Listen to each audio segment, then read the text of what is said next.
Vou colocar aqui para compartilhar a tela. A gente vai ver esse vídeo, são 7 minutos, eu já falo dele, e a gente já entra na introdução aí ao primeiro assunto da aula. Pronto, já está aí. Vamos lá. Só me dá um ok se o som está saindo. O que é supply chain? Saiu? Deixa eu ver aqui se alguém fala. Ah, saiu? Beleza, vou voltar lá então, que eu tirei da tela. É que se eu deixo lá, ou eu olho lá, ou eu olho aqui o chat. Eu abro pelo celular o chat. Vamos lá então. O que é supply chain? Que é conhecido também como cadeia de suprimentos. E por que é tão importante entender bem este assunto para qualquer tipo de negócio? Entender para o que serve o supply chain e conseguir gerar bem esta cadeia é um fator chave para todas as empresas que trabalham para ter sucesso. E é exatamente isso que vamos explicar neste vídeo, de um jeito bem prático.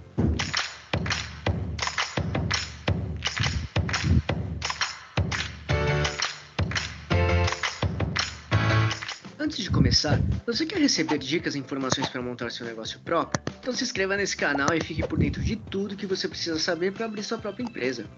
Ao comprar qualquer tipo de produto ou serviço, pode ter certeza que atrás dele teve a atuação do supply chain. E para ser direto ao ponto, neste vídeo vamos explicar os seguintes tópicos. 1. O que é supply chain, ou o que é a cadeia de suprimentos, para que serve e 7 dicas de como gerir o supply chain. Então vamos lá. O que é supply chain? Conhecido também como cadeia de suprimentos, o supply chain é um sistema de organizações de atividades, informações, pessoas e recursos envolvidos no processo de transportar produtos ou serviços de fornecedores até os clientes. Por exemplo, imagina que você foi a uma loja comprar um boné. Para cada opção de boné, existe um processo com diferentes fornecedores para sua produção, que por sua vez também tiveram que se relacionar com outros fornecedores para conseguir produzir cada boné. Este foi um exemplo bem básico de supply chain. Repare que cada envolvido nesse processo precisa trabalhar muito bem sua gestão da cadeia de suprimentos para que o produto ou serviço chegue nos clientes de uma maneira eficaz. Seja o lojista, varejista, transportadora, fabricantes, enfim, todos nessa cadeia têm a sua responsabilidade. Conseguir gerenciar essa estrutura do jeito certo e eficiente é o grande desafio dos gestores de cada negócio, e isso exige muita organização e planejamento. 2. Para que serve o supply chain?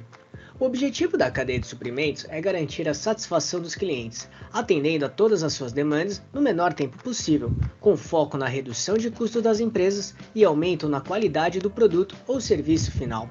O supply chain é feito para que haja uma troca de todas as informações necessárias entre os setores e, dessa forma, fazer com que todo este processo seja trabalhado de forma estruturada, organizada e planejada.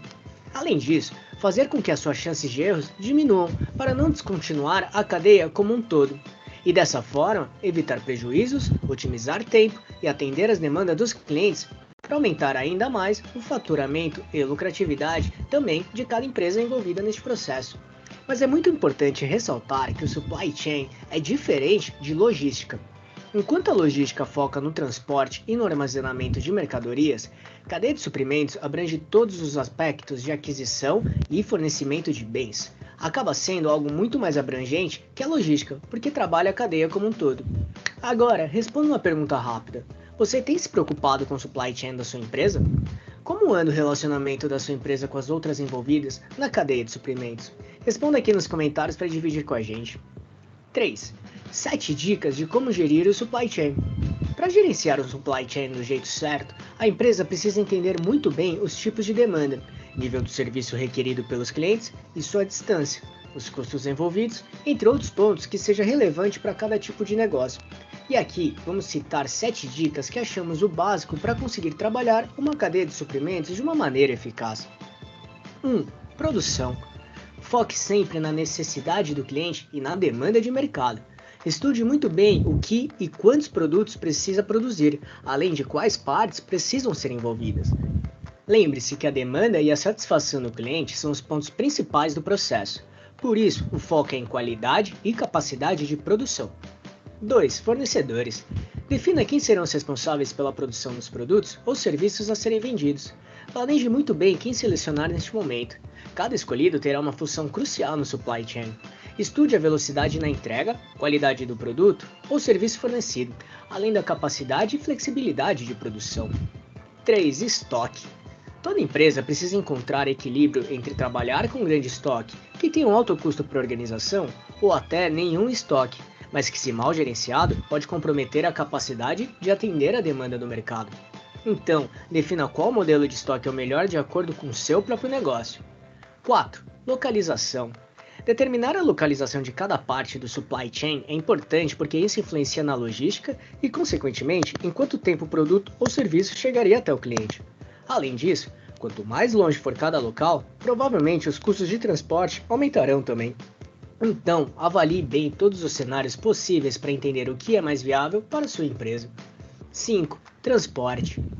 A logística que citamos anteriormente é fundamental neste processo. Logo, juntamente com a localização que citamos agora, estude parceiros e opções que atendam suas necessidades e sejam pontuais. 6. Informação. Escute o que os clientes têm a dizer, mas também todos os envolvidos no supply chain. Será dessa maneira que você conseguirá otimizar e melhorar ainda mais a sua cadeia de suprimentos, através de pontos de vista de diferentes partes. 7. Equipe alinhada. Toda a sua equipe precisa estar extremamente alinhada e engajada com o processo, porque será ela que fará com que o supply chain funcione no dia a dia. Pode ter certeza que, se os membros não estiverem comprometidos, alguma parte da cadeia vai falhar e, consequentemente, quebrar todo o fluxo do supply chain. E isso pode causar grandes prejuízos para o seu negócio. Isso é o supply chain, ou cadeia de suprimentos. É garantir a satisfação dos clientes, fazendo com que eles recebam o que foi pedido de forma satisfatória. E para isso, é preciso planejar e controlar muito bem cada parte do processo do supply chain que falamos nesse vídeo. Então, só para recapitular o que falamos aqui: 1. O que é supply chain? 2. Para que serve? E 3. 7 dicas de como gerir o supply chain. Esperamos que tenha gostado. E se quiser saber mais sobre como montar e gerenciar seu próprio negócio, acesse nosso canal aqui no YouTube, que temos vários... Pausei porque já acabou, que ele vai ficar falando aqui do canal dele. Deixa eu só tirar ali, só um minuto, gente. Pronto. Deu para ter aí uma noção quanto ao supply chain? Sim, não. E aí? O que vocês entenderam, né? Cadê? Deixa eu ver o que o pessoal tá falando. Yasmin colocou sim. Mais alguém? Yasmin, o que você entendeu? Yasmin, abre aí o microfone, se possível.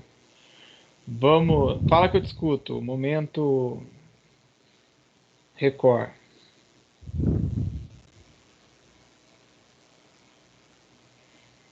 Yasmin.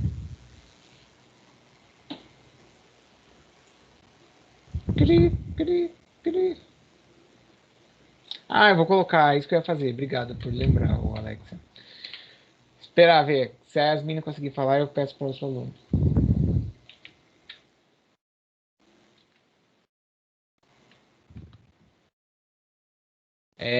Bom, Yasmin não conseguiu falar. Você, o Lucas Falcão, você consegue? Fevereiro, pronto.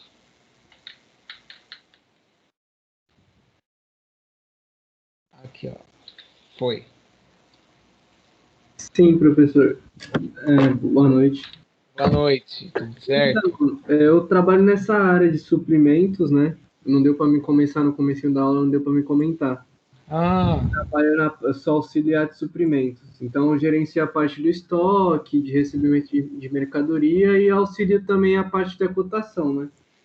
E eu vejo como é fundamental essa parte do supply chain. É chain, né? Isso. Porque a gente agora, como trabalha numa escola, nós estamos com um problema de fornecedores de bermuda. Porque nenhum lugar a gente acha bermuda para pronta entrega. A gente começou essa cotação em janeiro, só que a maioria vai entregar só depois de março, entendeu? E seria necessário para agora. Então, eu vejo a necessidade de ter esse planejamento todo, né? Desse supply chain, porque porque a maioria depende de outros fornecedores, e esses fornecedores não estão entregando mercadoria para eles, entendeu? Não é nem falta de de serviço, né? Eles têm serviço, só não tem mercadoria. Entendi. Será que aconteceu igual com o pessoal da área da construção, que a China, ao fechar os portos aí por conta da pandemia, deixou de abastecer um monte de lugar do mundo inteiro? Possa ser que seja isso, porque a gente, ó, tá desde o finalzinho de dezembro até agora e não conseguimos fechar nada ainda, em relação a uniforme, né? Entendi. Pera, só escrever aqui para Alexa. Porque isso daí, né? Essas aulas voltaram agora. Quando a gente fala do supply chain, pessoal, que apesar de estar esse nome em inglês, é o processo de suprimento, é a cadeia de suprimentos, tá? Que o Lucas está falando aí, vocês viram no vídeo também. O Lucas, você que já trabalha, então já tem um contato aí para ver como que a coisa funciona. Porque pensa se deixar. Vou pegar um exemplo que dá volta às aulas. A cadeia de suprimento das escolas, aí pegando até que você falou de escola, você trabalha, mas é escola particular, né? Eu trabalho numa pública, na verdade é filantrópica, né? Ah, É sim. na Gota de Leite, não sei se o senhor já ouviu Ah, falar. legal. Meus irmãos estudaram lá. Então, só que é na gotinha, né? Tem o gotão e tem a gotinha, Aham, que é da creche. Então, é sim, uniforme para as professoras, entendeu? Não é nem para os alunos, porque os alunos o própria prefeitura manda, mas é para sim. as professoras, entendeu?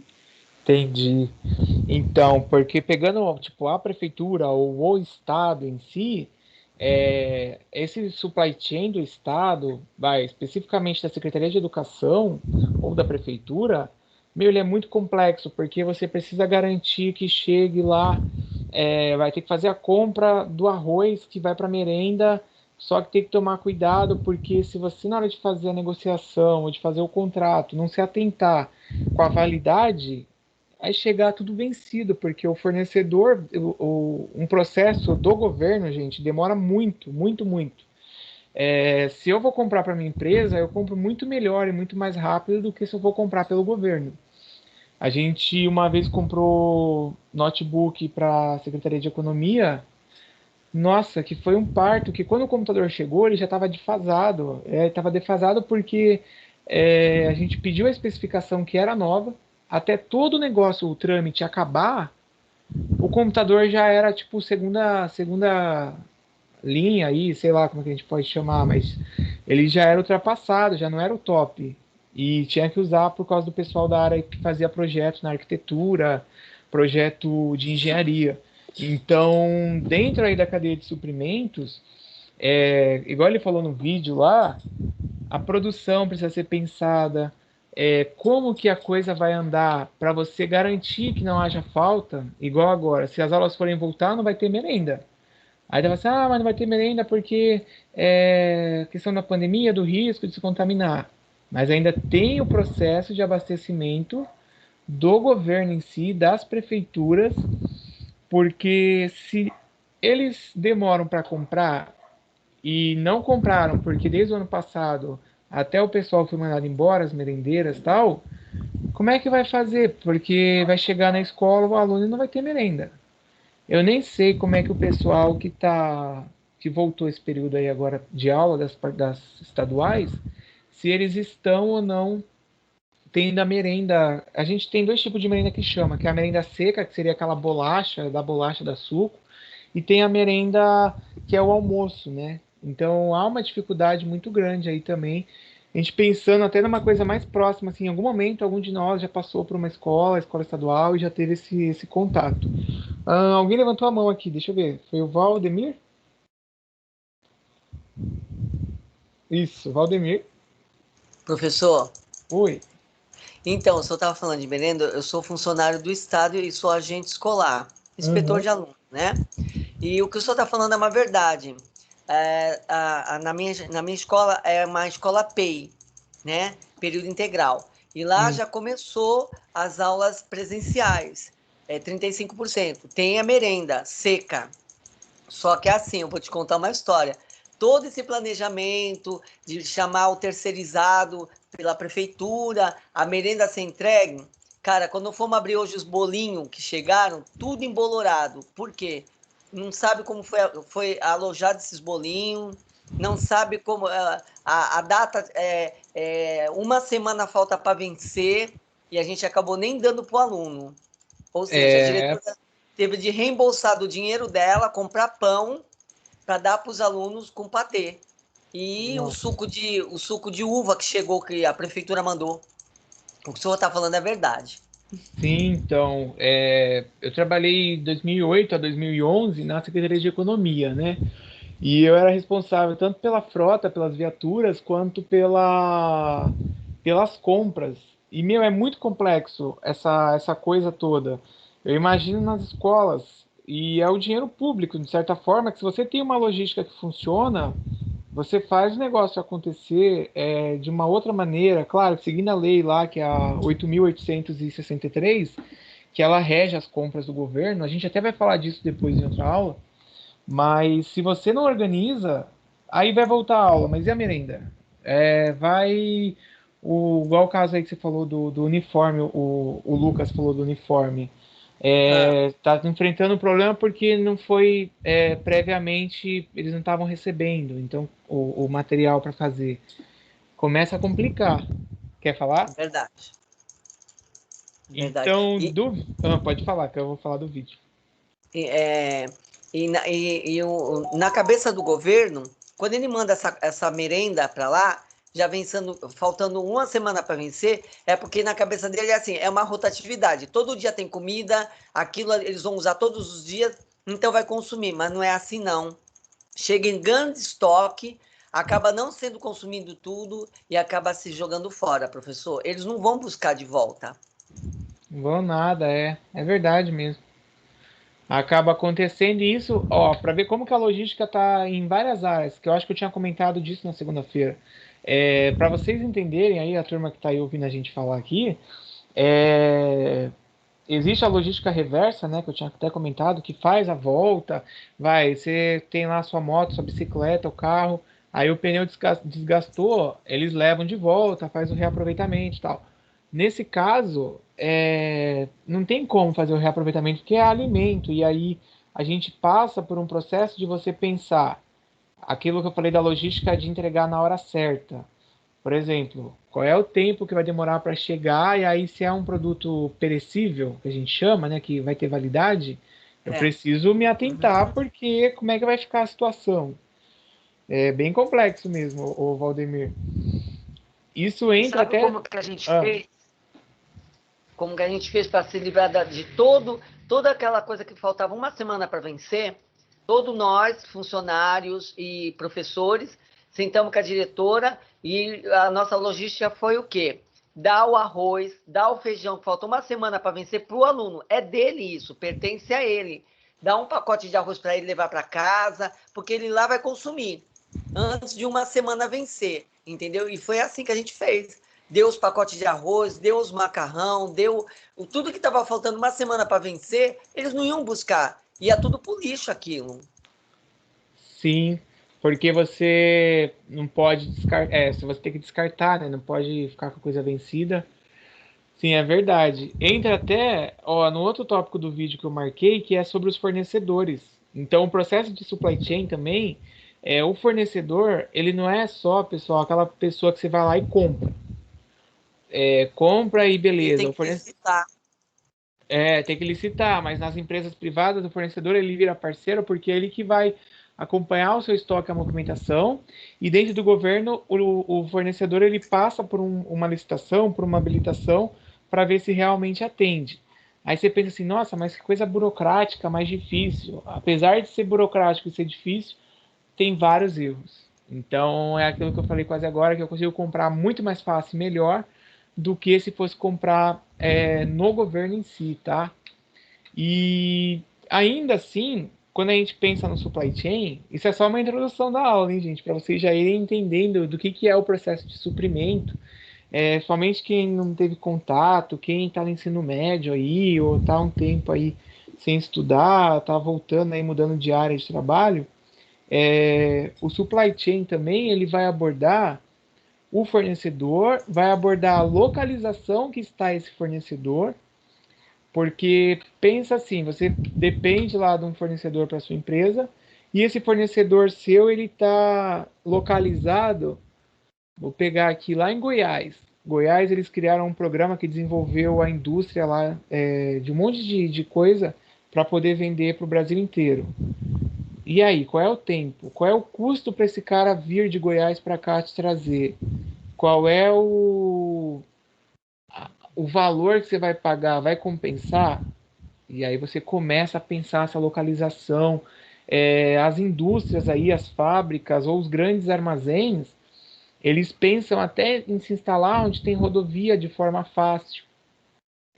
Se vocês olharem algum livro aí que fala da história de Santos, lá quando o Porto começou, não sei se foi 1800 alguma coisa, tá, o Porto mais organizado ali, existiam indústrias junto ao Porto. Ou seja, eles já fabricavam e pelo Porto de Santos a coisa já saía, já ia embora. Seja para a Europa, seja para outro lugar do país. Tinha malha, né, ferroviária que era mais usada, depois caiu em desuso uma parte, ainda tem, mas a localização ela conta. Eu trabalhei um tempo, em 2012, lá perto de Alphaville, lá, Barueri, ali do lado, São Paulo, e você olhava tanto pelo Rodoanel quanto pela Castelo Branco, que são rodovias aí importantes aqui do estado, eram muitos armazéns, muitas fábricas, muitas empresas, tudo instaladas próximas, a rodovia Anhanguera também, que cruza aí o Rodoanel, porque se eu sou um fabricante, eu tenho que abastecer, o estado de São Paulo, a região sudeste, eu tenho que pensar na minha inteligência mínima, né, pelo menos, como é que eu vou fazer para suprir todo mundo que eu tenho que vender? Como é que eu vou fazer? Em frente, lá onde eu trabalhava, a gente era uma ETEC, até uma ETEC nova lá, era um prédio gigantesco, parecia um navio lá, a escola. Tinha uma fábrica de biscoito recheado, de bolacha recheada. Eu só não lembro qual era a marca, tanto que atrás, assim, mais acima, era a fábrica da Natura e do outro lado a da Jequiti, do Silvio Santos. E a fábrica de bolacha era um cheiro muito bom na escola quando eles estavam fabricando lá, doce de baunilha, essas coisas. E aí, imagina para chegar no mercadinho, vamos pegar aí lá em Mongaguá, no Agenor de Campos, onde tem o pier lá de pesca de Mongaguá, como é que o cara ia garantir? Ele tem que pensar na localização dentro do supply chain, porque eu tenho que fazer com que meu produto chegue no menor custo, no tempo certo, que entra até o que o Valdemir falou agora, de estar a coisa vencida, de eu ter o lucro, de eu garantir que eu seja competitivo, porque deve ter mais uns 300 fabricantes de bolacha recheada aí, e aí o cara busca o outro. Então, tudo isso acaba pesando aí, que é isso que a gente vai estar estudando, tá? Eu estou indo devagar aí, ainda não mudei nenhum assunto aí do slide, só para que vocês entendam essa introdução. E isso acontece com até empresas bem grandes. A Coca-Cola, por exemplo, ela tem, eu já levei os alunos na fábrica lá, acho que é Valinhos ou é Jundiaí, que tem a fábrica da Coca-Cola. E lá eles abastecem São Paulo, o estado, porém eles têm aqui na Baixada, eu acho que é Santos, ali na Lemoa, Cubatão, mais ou menos, um centro de distribuição, porque a Baixada, quando é final de ano, aumenta muito o consumo. Até porque, né, além do Natal, as pessoas vêm passar o ano aqui, então pegar aí Praia Grande, que tem 300 mil, mais ou menos, habitantes, vai para 1,5 milhão. Guarujá, mesma coisa. A gente recebe um fluxo muito grande de turista. Então, o que a Coca-Cola pensou? Bom, a nossa fábrica está lá em Jundiaí. Quem não conhece Jundiaí, daqui até São Paulo é 1 hora. De São Paulo até lá é mais 1 hora, aí 1 hora e pouquinho você chega. E eles fabricam nesse período de final de ano e mandam para fazer o abastecimento quase todo dia, e caminhões para vários lugares, e a fábrica ela fica 24 horas, porque hora tá rodando, vai a Coca-Cola está sendo fabricada, depois é a Fanta, e vai indo aqueles produtos todos que eles têm para poder abastecer. Até porque eles não têm só refrigerante, né? Eles têm suco, tem chá. E é uma coisa bem complexa assim, de você entender essa logística do abastecimento nessas empresas maiores. Então eu vou tentar trazer exemplos das grandes, das empresas mais próximas nossas aqui. Tem ex-alunos nossos aí que começaram uma pequena empresa, tipo vendendo pelo Facebook, vendendo pelo WhatsApp, precisou, de repente, no momento lá, fazer venda para fora daqui da Baixada. E aí o aluno se viu numa situação de, bom, como é que eu vou fazer para garantir que eu entregue lá, que eu abasteça aquele meu cliente? Ela começou a fazer parceria com o transportador e com o correio. Então você começa a se organizar desde uma empresa pequena, isso é necessário, até uma empresa grande. Beleza? Tá dando para entender? Tá muito fora aí da realidade, do contexto de vocês. Se pensar, enquanto vocês escrevem aí, se está dando para entender, como que vai falar? As lojinhas de R$ 20, gente, elas têm o processo de suprimento, porque a pessoa lá, o dono, a dona da loja, pode ser que o suprimento dela, da onde venha que vai abastecer, seja o Brás, seja lá a 25 de março. Beleza, lá é onde passa o processo aí de suprimento, porque eles vão, nem que seja na feirinha da madrugada, trabalhou, fechou a loja às 6 horas, foi para casa, deu uma descansada, sei lá, meia-noite, saiu o busão para lá, para a feirinha da madrugada. Esqueci ali o nome ali da onde eles param ali, mas tem um estacionamento gigantesco lá. E aí desce, compra tudo. Claro que dentro do que eles vão vender, né? Porque você vai vender por R$ 20, tu não pode comprar uma roupa aí por R$ 20, porque ainda você teve o custo de ir para lá, de lá ter que comer quando você chegar lá, porque geralmente eles voltam mais perto do horário do almoço, assim, ou na manhã, no meio da manhã, eles voltam para cá. Então, vai lá, faz o abastecimento, vem embora para cá e bota na loja para vender. Agora imagina se ele não tem essa organização de ir até lá. Vai chegar uma hora que ele não vai ter nada para vender, o cliente vai procurar, não vai achar.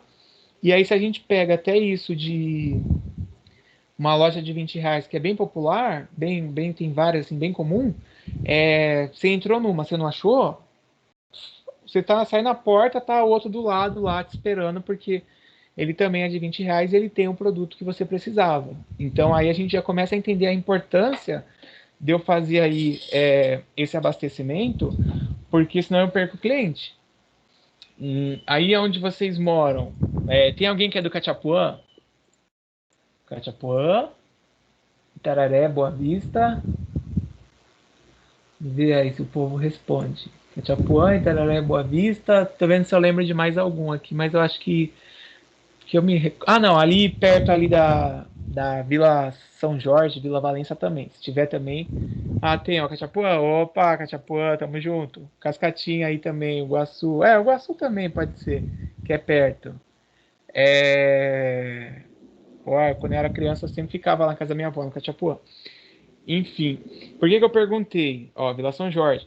No Cachapuã, ou perto ali do Guaçu, aí, do Cascatinha, Vila São Jorge, tem o supermercado Dia. E lá no Itararé também, ou até ali no Boa Vista, onde eu morava, na Frei Gaspar, ali subindo o Gáudio, tem o Mercado Dia também. Qual é uma coisa que eu percebo quando eu falo de cadeia de suprimento e eu comento com os alunos? O desafio ou o problema do supermercado Dia. Muitas lojas são próprias. Por exemplo, eu já fui lá no Porto de Buenos Aires, se eu subir na rua do Porto de Buenos Aires, tem o Mercado Dia. Eles têm aí vários lugares aí, sei lá se da América Latina ou do mundo, tá? Mas você entra naquelas que são franquias e aí você olha, a prateleira tá vazia. Vamos supor, vou colocar aqui o nome de alguém que respondeu. O Cledir. O Cledir foi lá, ele comprou não, desculpa, ele estava querendo comprar uma determinada marca de arroz, ou leite condensado aí que tá na moda, né? Aí ele vai comprar. Ele chega lá, ele não acha. Às vezes tem uma marca e não era a marca que ele queria. Ou então, às vezes, o valor está muito acima do que ele era acostumado a comprar, e aí ele não tem parâmetro para ver preço, e aí a gente começa a ficar com a seguinte questão na cabeça. Não sei se vocês já perceberam isso, já foram no dia, tá? O pessoal que falou aí. Ou até quem não mora, mas que passou. Se você chega, o mercado não é abastecido e não tem os produtos, 2 a 1, uma pessoa só vai aquela vez e ela não volta no dia, ou ela já começa a saber que tem problema aí com esse abastecimento e ela sabe que só vai passar lá em último caso, porque corre o risco de você não encontrar os produtos. Aí você fala, mas o dia tem a marca própria e tal. Beleza, mas o dia ele não é fabricante. Se você pegar a embalagem, vamos supor que o dia tenha um inseticida. Eu não sei se tem, porque faz muito tempo que eu não vou no dia. Aí você olha lá, fabricado por... Aí tá lá escrito fabricado por Johnson Johnson. Um exemplo, tá? Que é da Bayer lá. E aí fabricado sob encomenda para o Dia do Brasil, blá blá blá. Eles têm esse contrato com a empresa, no caso o Dia aí, mas com a Bayer, mas eles não fabricam. Então, se eles não garantem que as lojas recebam, de que adianta ter o produto se você chega no mercado e você não encontra? Ou as marcas mais tradicionais aí que a gente tem. Então, é uma coisa que no nosso dia a dia isso está presente do processo de suprimento e que as empresas elas podem ter problema de perder cliente. Numa dessa, vou pegar ali a Vila São Jorge, o Iguaçu, ali perto do quartel que tem o dia. Vamos supor que, vou pegar aqui, ó, deixa eu ver quem falou, a Mel. A Mel vai lá naquele dia que tem do lado da Renault, acho que a Renault até fechou, né? Ela vai lá e aí não encontra. Ela anda um pouquinho, vai no Pirâmide, não, Pirâmide não, o outro mercado que tem ali, o Luanda.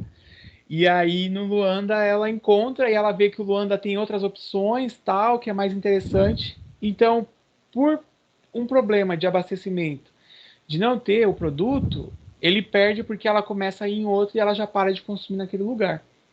Então, às vezes, uma besteira, um erro logístico ou um erro de organização faz com que o seu cliente saia, ele passe a consumir em outro e tchau você, né, na vida aí, porque você começa a perder um cliente, perder outro, e aí quando você vai ver a coisa já começa a ficar complicada. A Mel colocou que só vende da marca Dia. Então, às vezes nem o próprio da marca Dia você encontra lá determinado produto. O Valdemir quer falar. Professor, tá ouvindo? Sim. Eu mesmo, eu moro aqui no Maitá. Eu me abasteço do mercado Fiel Barateiro, que é o mercado mais completo que tem do centro de São Vicente. Você encontra de tudo. Ele é quase um concorrente, eu considero, como um Carrefour, entendeu? E é mais barato. É de uma rede de linha, da linha Litoral, que incorpora todos os outros mercados. Não. Não, a rede litoral é uma rede com outros mercados, sim, eu sei. Então, eu sei que ele é conveniado com isso, o Fiel Barateiro, mas é um mercado que tem tudo. Tudo que você imagina naquele mercado tem. Então, eu saio daqui do Maitá, que tem o extra, que tem o mini preço, que não tem o que eu quero, não atende o que eu quero, mas lá tem. Então, isso que você falou era até um outro tópico aqui que eu ia comentar, que a gente está falando, mas é quanto ao vídeo, tá, pessoal? Essa minha fala aí agora inicial, que pensa assim, ó, eu já falei de fornecedor, tal, eu tô falando essa parte do estoque, a localização. Pensa comigo, se eu sou o dono de um supermercado, vamos pegar aí que você falou, o do Fiel, o seu Ulisses lá, que é o dono lá, tal, ele sozinho, ele não consegue brigar por preço. Ele pode ir lá na Coca-Cola, pode ir lá ligar para a Nestlé, ou vai lá o representante na Itaipava tal, e fala, ó, preço é esse. Aí ele fala, não, mas não tem como negociar tal. Como ele é um mercado isolado, ele não conseguiria negociar. Aí o que as empresas fizeram, supermercadistas, né? Aqui os supermercados. Claro que existe mais de uma rede, hein? Eles se juntaram, criaram aí a rede litoral de distribuição, onde ao invés do Fiel ir sozinho bater na porta do Extra para comprar, 500 fardos de Coca-Cola. Agora não, agora é a rede litoral comprando 50 mil fardos de Coca-Cola porque ela tem eu nem sei, gente, vou dar um exemplo aí, 100 supermercados, 200 supermercados, e ela precisa abastecer todos. O que você acha que vai acontecer? A Coca-Cola ela vai dar uma atenção maior, porque não é só o seu Ulisses sozinho lá comprando 50 fardos, sei lá. É uma rede que representa vários supermercados que vai comprar uma quantidade grande. Quem mora aí na Náutica sabe que tem lá aquela área bem grande deles lá. E a Rede Crio também faz isso, porque eles se juntaram. E aí você pega. Tem um hotel lá que eu sou associado, que eu sempre estou lá no Guarujá. Você passa no caminho, tem lá o Crio, acho que é Crio Caiçara que eles chamam, que é bem no caminho para a praia lá do Tombo, lá nas Astúrias, que é lá nas Astúrias geralmente que eu fico. E não é um mercado que está sozinho brigando por preço, ele está brigando junto com outros mercados, que se você vai, se alguém for aí um dia para Boracéia, que é quase na divisa com São Sebastião, você vai ver que tem um Crio Boracéia. Em frente à praia, estacionamento tem para baixo um subsolo, tem em cima, tem um monte de coisa. E aí o que faz o preço ser competitivo? Eles se juntaram, então eles entenderam que o concorrente, olha só como a cadeia de suprimento ela é uma coisa que não é eu empresa sozinho. Ela entende que eu e o concorrente a gente pode se juntar para brigar por um preço melhor. Não quer dizer que esse daí do Fiel Barateiro vai vender o mesmo preço do Luanda. Eu nem sei se o Luanda é da rede litoral, mas eu estou dando uma suposição aí. Vou até olhar aqui. Não quer dizer que vai vender o mesmo preço. Só que o valor que a gente comprou, a gente pagou mais barato porque a gente se juntou. Se eu fosse sozinho, eu não ia conseguir. Agora, como eu me juntei com outros, aí eu já consigo negociar a coisa de uma forma diferente. Então, consegue entender a cadeia de suprimentos que ela não é uma empresa isolada no mundo. Ela depende de fornecedor, ela depende aí da questão de localização, de tempo, ela depende da questão do que o meu concorrente está fazendo, eu estou aliado a ele ou não, eu posso me aliar. E aí você começa a ver uma diversidade aí de ações que eles fazem, onde aqui, ó, deixa eu ver aqui, que alguém escreveu aqui. O Almeida Rocha da Rede Litoral. Eu acho que o Almeida Rocha é do Crio, o Cledir. Que o Almeida Rocha tem na Náutica, lá no Pompeba, né? Tem Praia Grande também tem Almeida Rocha Crio. O Rede Litoral é o outro. É que tinha um ali perto do Enio até, e aí parece que fechou e foi vendido, sei lá. E agora é Crio também. Então a gente pensar na cadeia de suprimento, a gente passa por tudo isso. Eu até abri aqui o negócio da Rede Litoral, ó. Fiel, Luanda mesmo. E o Talismã, quem mora na vila aí, salve no Talismã. Eles são conveniados. E além deles, a gente vê isso acontecer em outros segmentos. Eu lembro antes, eu acho que já tinha a Rede Litoral, mas eu lembro que muitas lojas de material de construção elas passaram a fazer esse mesmo sistema aí que a Rede Crio ou a Rede Litoral faz. Eles criaram há um tempo atrás uma rede chamada Rede Costa Mar, tudo pensando no abastecimento, na logística. Porque tinha lá o seu Zezinho, que tinha a lojinha de material de construção dele. Vou pegar o exemplo aqui em Praia Grande. O cara ele tinha lá na Vila Sônia a lojinha dele. O outro tinha uma na praia, vamos supor, na Vila Tupi. O outro cara tinha lá no Solemar, quase na divisa com Mongaguá. E eles sozinhos para comprar, eles pagavam muito caro. E eles não conseguiam oferecer um preço melhor para o cliente. Aí chegou a Telha Norte, que já complicou a vida em Praia Grande. Hoje tem o Abramax, que complica ainda mais a vida do pessoal, porque vende a um preço de atacado. Então o que essas lojinhas fizeram? Isso daí há um tempão, tá? Não tinha nem Abramax quando eles fizeram isso. Eles se juntaram, criaram a Rede Litoral, ou a Rede Costa Mar, desculpa. A Rede Costa Mar, que é da área de construção. Hoje a Rede Costa Mar tem outro nome, eu acho que é a Rede Constru VIP, mas eles, em resumo, fazem igual aí o CRIO ou igual a Rede Litoral. Juntaram várias lojas, essas lojas compram com um preço melhor, às vezes compra direto da Tigre, direto lá da fabricante de cimento e tal, e eles vendem a um preço mais competitivo. Entendeu o objetivo? Então, a cadeia de suprimento, ela consegue fazer com que você, em algum momento, se junte com o seu concorrente para que vocês consigam negociar, ter mais força com o fornecedor, e aí passa o fornecedor na cadeia de suprimento, e isso leva você, né, a partir daí, a competir ou a concorrer. É claro que aí depois fica a critério de cada um. Tem lá o que eu conheço ele, o Adeli, ele é dono de uma... Ele foi até presidente da associação aí dessa de construção, mas ele vende um preço super alto na loja dele. É a margem que ele calcula, é o quanto ele acha ali que vai dar o lucro para ele pagar as contas, enfim. Também ele está localizado na Kennedy, próximo aos prédios. Diferente do outro que está localizado no bairro mais afastado, que a população tem uma renda menor, e aí ele ganha às vezes na quantidade. Tipo, ele vende mais barato, mas ele vende mais. Então ele ganha quase a mesma coisa em proporção, porque ele consegue ganhar na quantidade. Tudo isso são estratégias usadas que vocês já devem ter se deparado.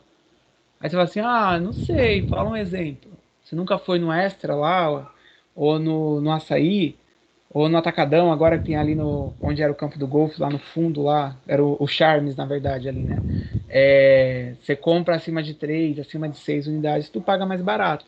Esse é o conceito que esses caras pensaram. Vamos nos juntar, vamos comprar mais e vamos pagar mais barato. E vamos meter bala. Sim, também tem isso, ô Flávio. Pô, boa. Até marquei coração aqui, ia marcar o joinha, mas foi o coração. A concorrência, ela precisa existir porque, senão, existe um órgão do governo, não sei se vocês já ouviram falar, que é o CAD, tá? O CAD, não é o KD, é o CAD.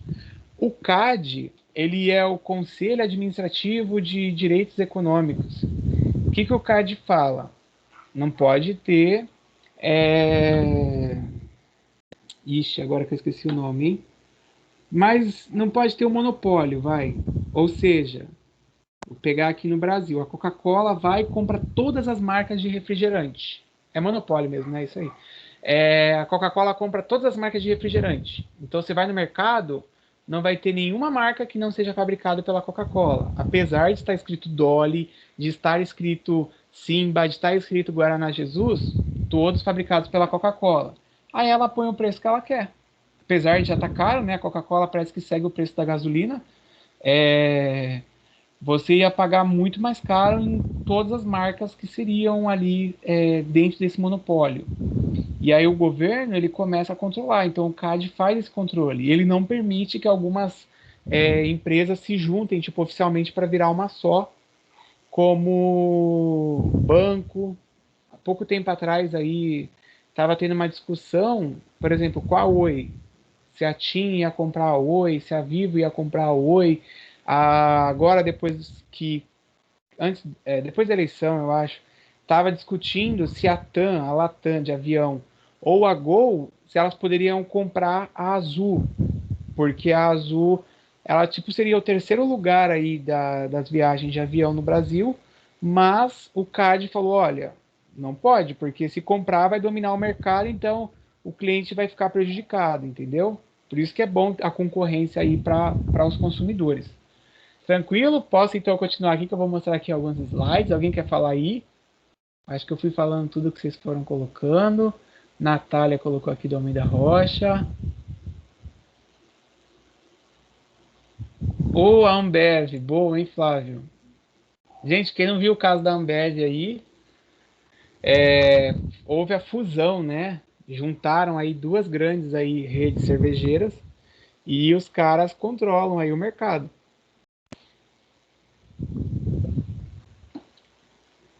É claro que com o tempo, né? Isso daí já aconteceu faz um tempo. Oi? Alguém falou comigo. Olá, seja bem-vinda. Passou, a pessoa falou e saiu. Só entrou para dar oi, né? Tudo bem. Bom, a Ambev há muito tempo atrás se juntou, mas hoje a gente tem várias redes cervejeiras, apesar também que, como que com a globalização, e aí cada vez mais empresas estrangeiras estão presentes, hoje a gente tem aí outras marcas que chegaram, tipo a Heineken, a Amstel, Budweiser.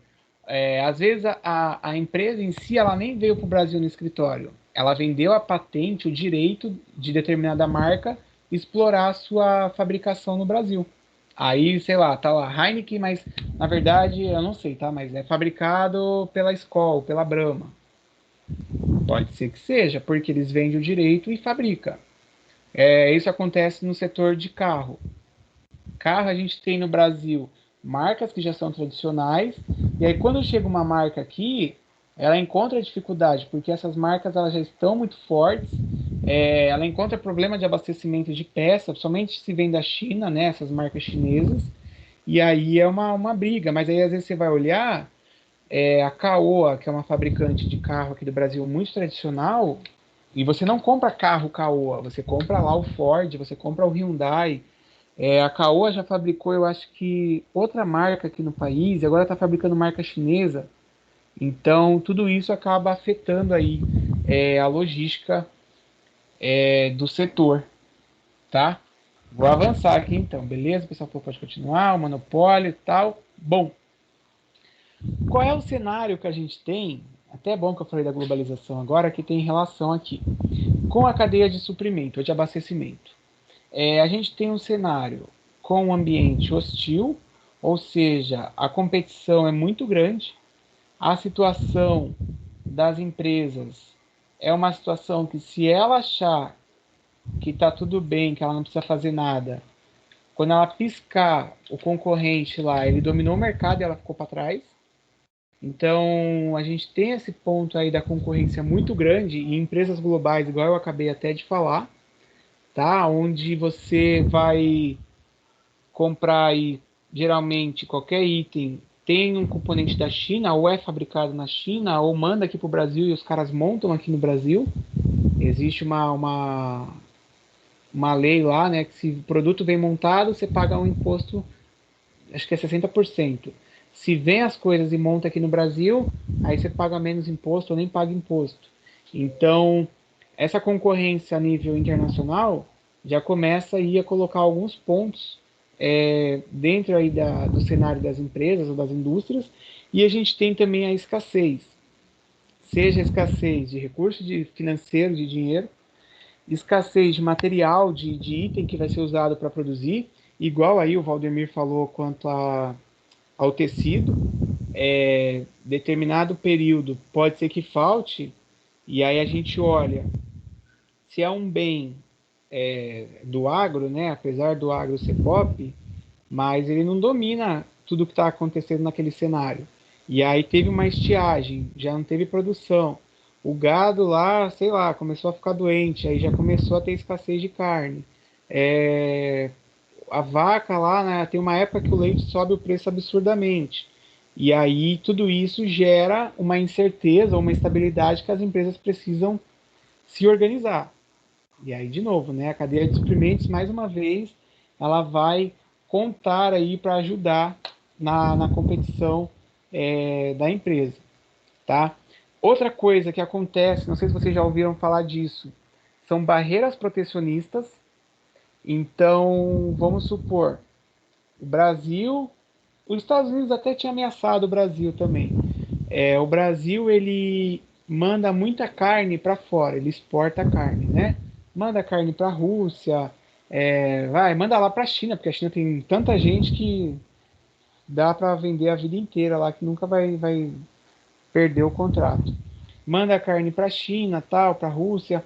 E aí, se a China começa a ter lá a criação, vamos pegar aí de porcos, suínos, e aí o chinês fala assim, bom, o governo lá, né, nem sei quem é, mas ele fala, ó, a partir de agora a gente vai priorizar os nossos produtores aqui de carne, então vamos colocar imposto para o Brasil ou para qualquer outro que venda carne para a gente. Se você pensa que a empresa, a Swift, aquela lá da Lava Jato lá, ela criou uma cadeia de abastecimento para que ela consiga criar o animal, vai lá processar a carne, seguindo toda uma questão rigorosa, ainda que tem isso de saúde internacional, né? Ela vai mandar num navio para que chegue até a China, e a China começa a colocar barreira, ela vai ter que repensar a logística inteira dela. Entende? Já viram isso? Que já sai no jornal às vezes. E aí, isso também, em alguns momentos, beneficiam nós. A Friboi é também uma que eu falei. Isso beneficia nós como consumidor, porque você acha que, a Friboi recebe investimentos do governo, ou a Swift, e ela quer saber de nós, povo brasileiro, ela quer saber de lucro. E se ela vende, o quilo a $5, por que ela vai querer vender a R$ 5? $5 aí, né, dá R$ 25. Então ela sobe o preço aqui no mercado nacional, porque quem quer comprar tem que pagar o preço que ela está vendendo para a China, ou seja, para qualquer outro país dos Estados Unidos, da Europa. E nós, se a China, por exemplo, coloca uma barreira protecionista que aumenta o preço, ou que cria uma regra para entrar o produto e já não pode, ela vai jogar aqui no mercado interno. Então, se ela coloca no mercado interno, é a lei da oferta e da demanda. Se eu tenho muito produto, o preço baixa.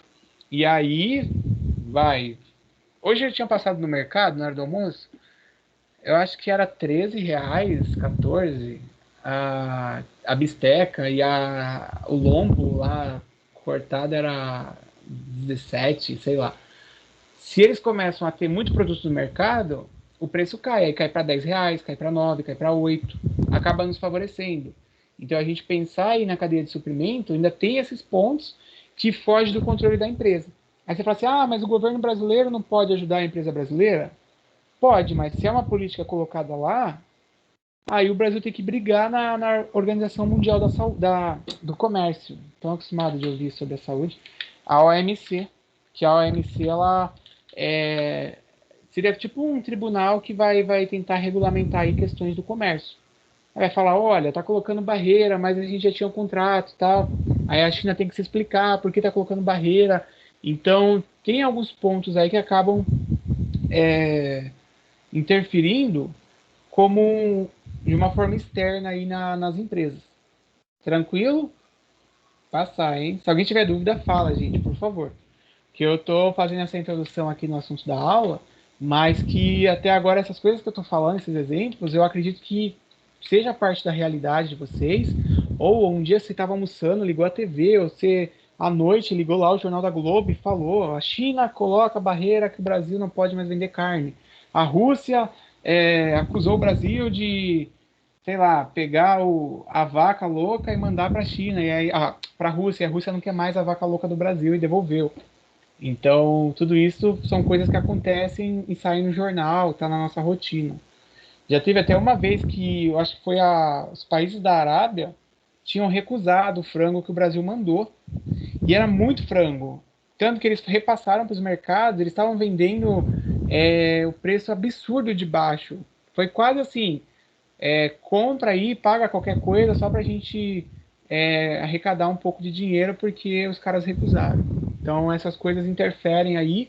E o que vai fazer diferença nessas empresas, o que vai fazer diferença na organização e no sucesso é a cadeia de suprimentos, que vocês podem ver escrito como, até colocar aqui, né?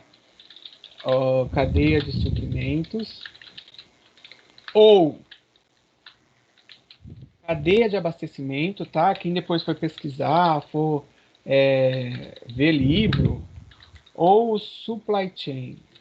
Pode ser que eu escreva aqui errado, porque o meu inglês não é muito bom. Se fosse o espanhol ou o francês, ainda ia. Bom, já foi, ó. Cadeia de suprimento, cadeia de abastecimento ou supply chain é a mesma coisa.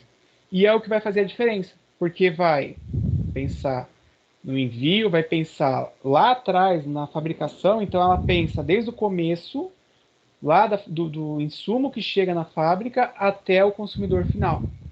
E aí, se eu preciso pensar, se eu sou a Marfrig, eu acho que existe esse nome, Marfrig.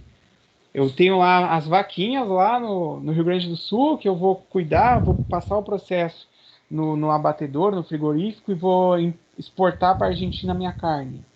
A Argentina nem precisa da carne do Brasil, tá? Mas é só um exemplo.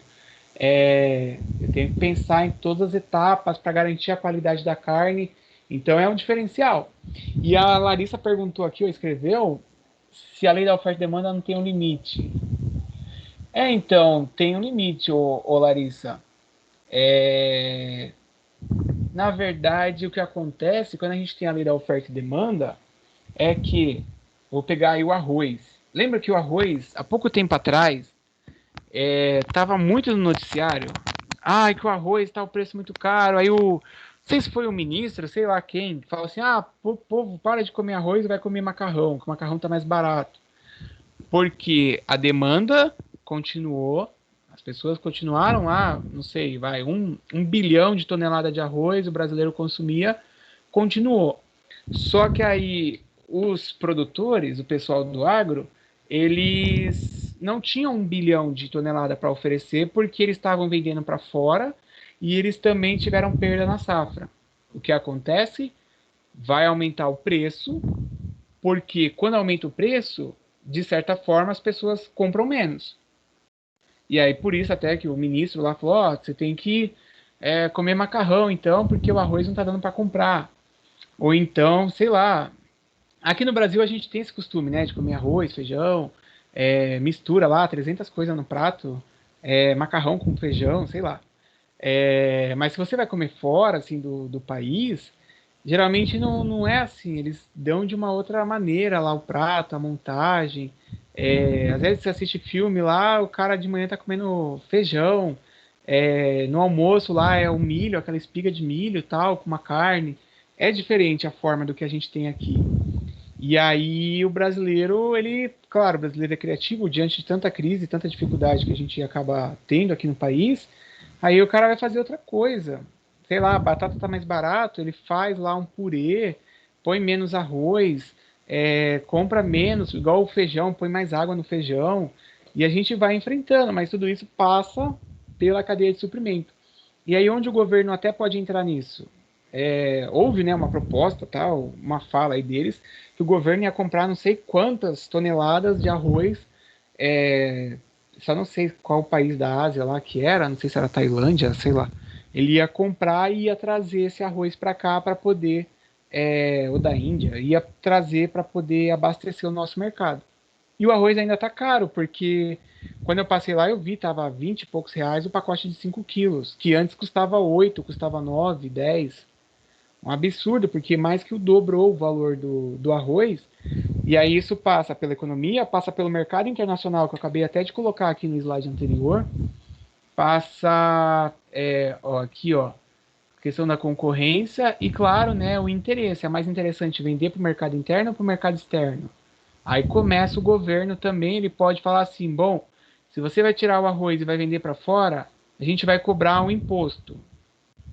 Eu vi um lá, acho que era Solito, tava 20,90 o Ricardo. Se você vai vender para fora do país, então a gente vai te cobrar um imposto. O governo pode fazer isso. Claro que existem os acordos também. Eu vou deixar uma atividade diagnóstica, até falando disso dos acordos, só para ver como que é o conhecimento de vocês em alguns assuntos, ligado aí à economia mundial, ligado à geografia, só para eu fazer um diagnóstico de como é que tá bom? Mas, por exemplo, se eu vou vender para o Mercosul, aqui Argentina, Paraguai e tal, Uruguai não tem imposto, é diferente.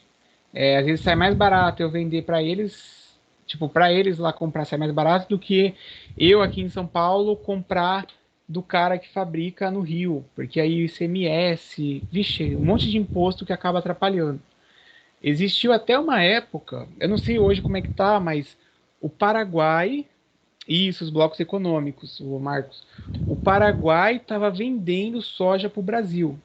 Até aí, né? Beleza, soja, o Brasil precisa, tem, sei lá, usa pro gado, usa para fazer um monte de coisa na alimentação aqui, nossa, o povo que é vegano e gosta também, né? As escolas davam carne de soja como se fosse carne moída, enganavam os alunos, coitados.